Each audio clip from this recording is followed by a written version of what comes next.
Why the U.S. Navy needs to be in the South China Sea. I've been a ghost around the hallowed halls of the U.S. Naval War College in Newport this sabbatical year. But I did clank and moan my way onto campus late last month to give a talk at the Center for Irregular Warfare and Armed Groups annual symposium.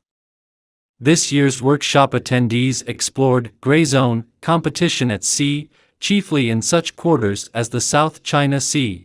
My bottom line was blaringly obvious, namely, that a contender has to take the field of competition and stay there in order to compete. That you have to be there to win seems pretty straightforward, doesn't it? I rather doubt the legendary University of Georgia Bulldogs football team would have defeated Alabama for the national championship last January had the Dogs only shown up in the first half of the championship game. A contestant has to show up and stay for the duration of the contest if it hopes to control the field and win the game. The brawniest team accomplishes little if it doesn't compete. And it has to stay the course. And yet U.S. forces have displayed a disturbing proclivity for violating this simple precept, in irregular warfare and gray zone competition in particular. They show up and take control of the field, only to move on in search of the next battle or engagement. In the process, they relinquish control to such outmatched foes as the Taliban or North Vietnamese communists. Small wonder victory proves elusive. The same precept that holds in open combat holds in the shadowy realm of great power strategic competition.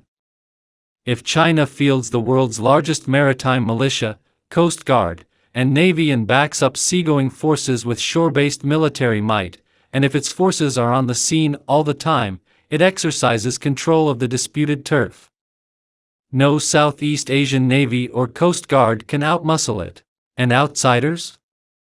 U.S. naval contingents can show up all they like to mount a show of force or freedom of navigation crews.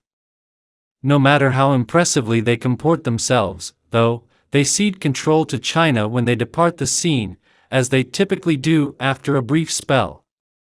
And Chinese forces resume bullying Southeast Asian neighbors when they go, in a bid to make good on China's unlawful claims to be sovereign over some 80 to 90% of that body of water. If you forfeit control of something important, don't be surprised when a rival seizes it. And don't complain when you see that L inscribed on your one-loss ledger. So much for the recap. During the Q&A, a commonplace question came up: why do we have to be there? In other words, why does America have to be in theaters off rival great powers' shores at all? Now, the question constitutes a sleight of hand, shifting a discussion about the hows of gray zone strategy and operations and making it about the whys. But no matter. Here's how I replied if I correctly decipher my chicken scratching from the event. Military sage Karl von Clausewitz might agree that a contender shouldn't pursue a competition unless it cares enough to win. He observes that the value a contender attaches to its political object, its goal, must determine the magnitude and duration of the effort it puts into obtaining that goal. In other words, how much it cares about its goal should dictate how much it spends on the goal, and for how long. If you don't prize something, don't spend much on it, or anything at all. Clausewitz also observes that three elements comprise any society, namely the people, government, and military. The people are usually the wellspring of passion for some warlike endeavor, the military its executor, and the government its rational, restrain your giggles, overseer. If top political leadership can't align the people, military, and government toward some worthwhile goal, it's probably best to forego the attempt to grasp it. But, being there is a conscious political and strategic choice, but so is not being there. This is a choice of the utmost moment. Accordingly, top leadership in Washington, D.C. needs to put the stakes in the Indo-Pacific to the American people in the starkest terms possible.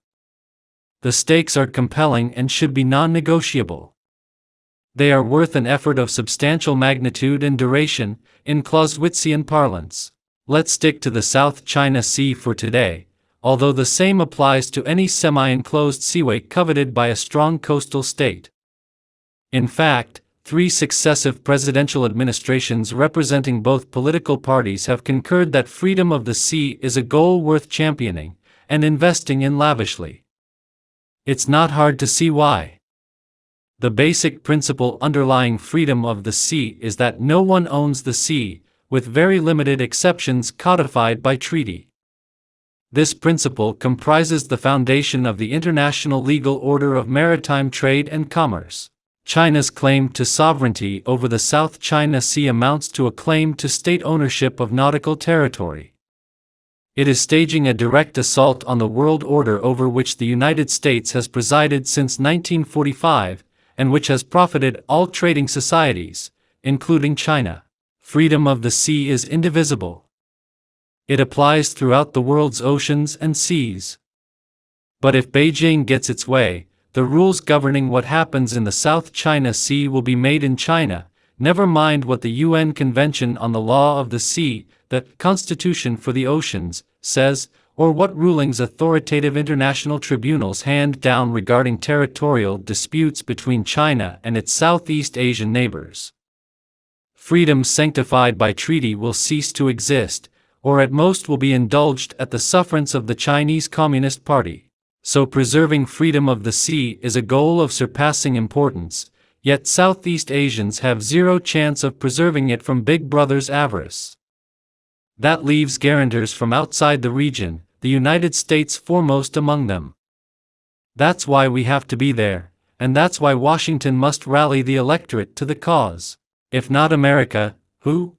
But again, the problem doesn't stop with the South China Sea.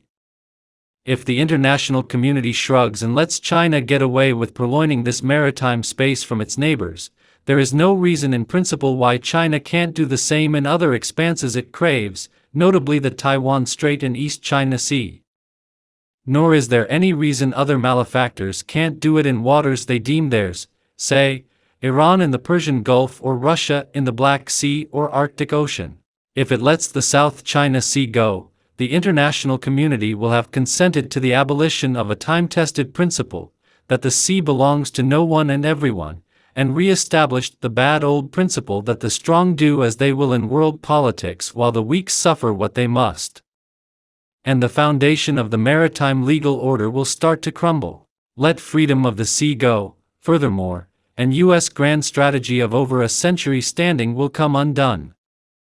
Since the days of Theodore Roosevelt, Henry Cabot Lodge, and Alfred Thayer Mahan, the United States has premised its grand strategy on securing commercial, diplomatic, and military access to important trading regions, chiefly the rimlands of East Asia and Western Europe.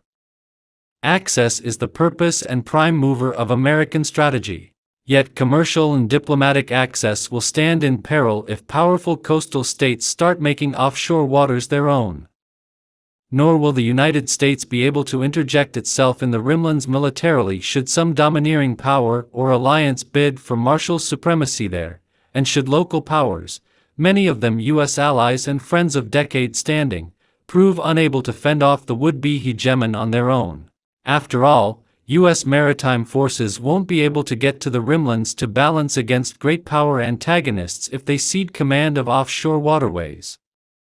If America is not there for its allies in their time of need, if it betrays them, cutting and running rather than honoring long-standing commitments, fateful consequences are apt to follow. It will have shown that its solemn promises are hollow. Law, geopolitics, and strategy, that's why we have to be there.